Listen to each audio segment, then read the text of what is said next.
সবসময় সোজা থাকে না। বিজ্ঞান বলছে এদের সবারই অ্যাক্সিয়াল টিল্ট বা অক্ষীয় ঝোঁক আছে। আর কোরআন বলছে সূর্য, পৃথিবী ও চাঁদের অক্ষীয় ঝোঁকই যেন তাদের এক ধরনের সিজদা। সূরা হজ্জের 18 নম্বর আয়াতে ইরশাদ হচ্ছে, ألم تر أن الله يسجد له من في السماوات ومن في الأرض والشمس والقمر والنجوم والجبال والشجر والدواب وكثير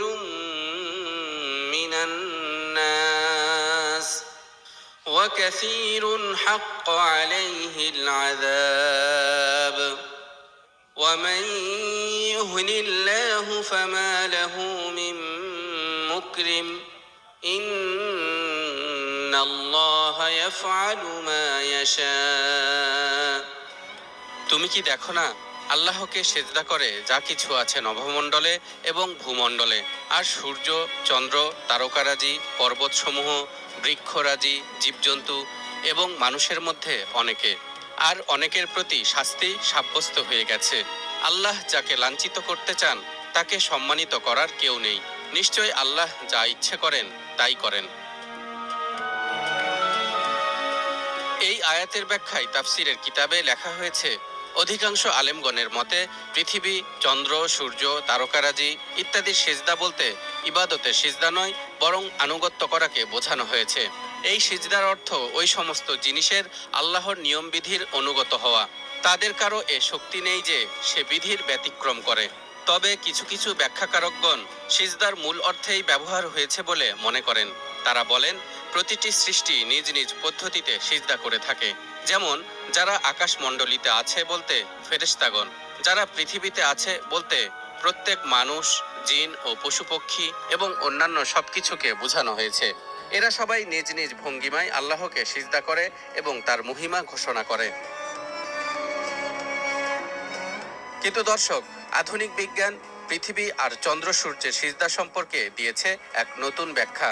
বিজ্ঞানীরা বলছেন, এ মহাবিশ্বের প্রতিটি নক্ষত্র ও গ্রহ উপগ্রহের একটি অ্যাক্সিয়াল টিল্ট বা অক্ষীয় ঝোঁক আছে।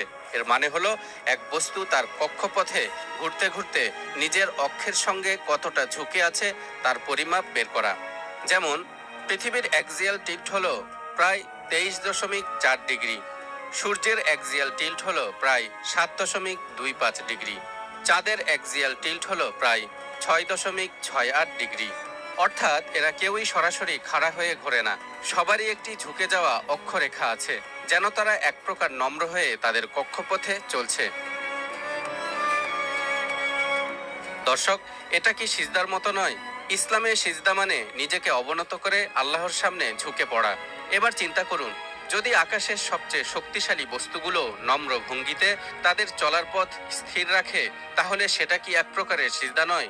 তাই তো মহান আল্লাহ তাআলা বলেন, তুসাব্বিহু লাহুস সামাওয়াতুস সাবউ ওয়াল আরদু ওয়া মান ফীহিন্না ওয়া ইন মিন শাইইন ইল্লা ইউসাব্বিহু বিহামদিহি ওয়ালাকিন লা তাফকাহুনা তাসবিহাহুম ইন্নাহু কানা হালিমান গফুরা।